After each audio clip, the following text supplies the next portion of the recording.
So 3 days a week out of every week, I have to go into the office to work on site.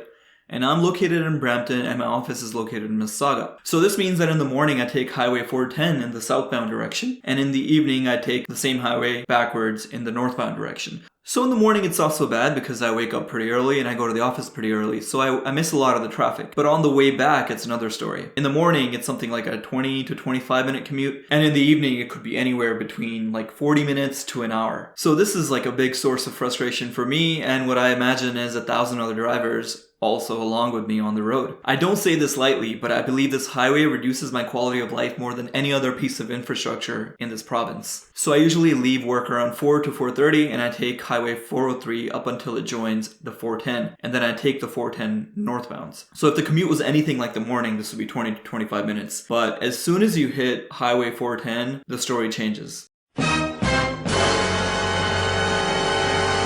So you see, this highway has a bottleneck problem. So at its biggest, this highway is something like 6 lanes going northwards. And this includes the HOV lane, which is supposed to be for people carpooling, essentially. So the problem is, by the time it gets to where I leave, which is at Sandalwood, the highway is now reduced down to something like 2 lanes. So it goes from 6 lanes to 2 lanes in only a couple of blocks.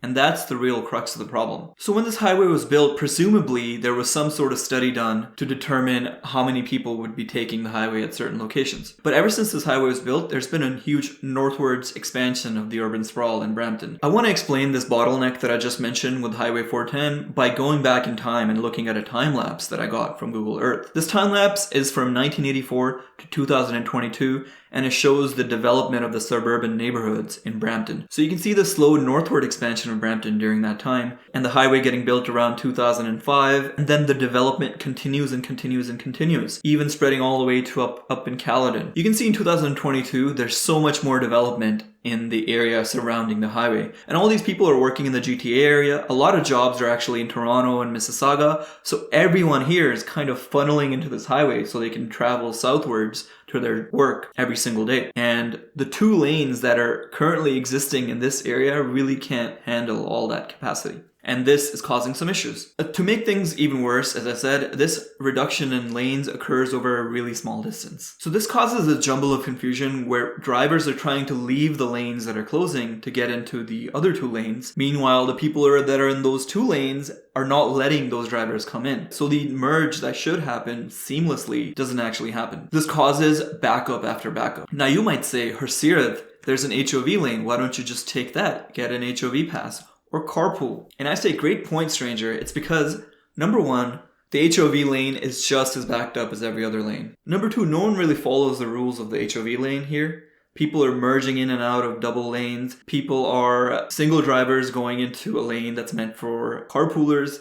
There's no enforcement to be seen anywhere. I mean, once in a while you'll see a car pulled over, but most of the time, no. So number 3, which is the biggest reason, is the HOV lane actually stops well before where I exit. And this is one of the 2 lanes that actually continues on to where I exit. So the HOV lane actually gets blocked up by the traffic that's ahead of where it closes. Number 4, life as a commuter is hard, and I try to find what little joy I can in changing lanes back and forth. Sort of like Sisyphus if he was a brown guy from Brampton.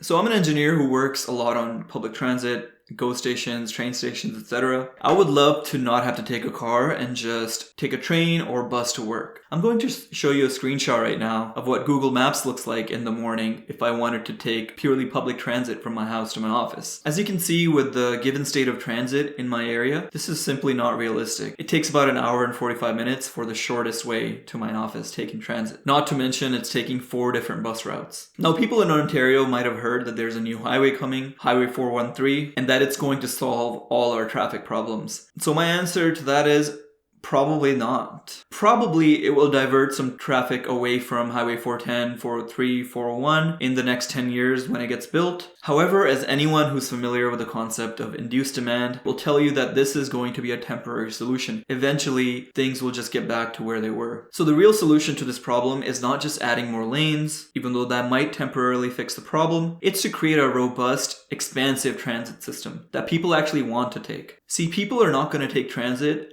until it's more convenient for them than it is to take a car. If I have the option of sitting in traffic in my car for 45 minutes, versus taking a bus, or 4 different buses in my case, for an hour and 45 minutes, I'm going to pick the car every single time. So what Ontario really needs is a more expansive transit system. This includes commuter rail, better busing, light rail transit, and in the meanwhile, we do need to keep up our road infrastructures. I hope we'll get there very soon. But in the meantime, Highway 413 is getting built, and maybe it will solve traffic temporarily. So I know this is a departure from some of my other videos that are purely engineering related, but I thought this was an interesting case study on how everyday civil engineering, urban planning, and just design and infrastructure in general affect our lives. I'm going to do a video on Highway 413 in the near future, so keep an eye out for that. But in the meantime, stay curious.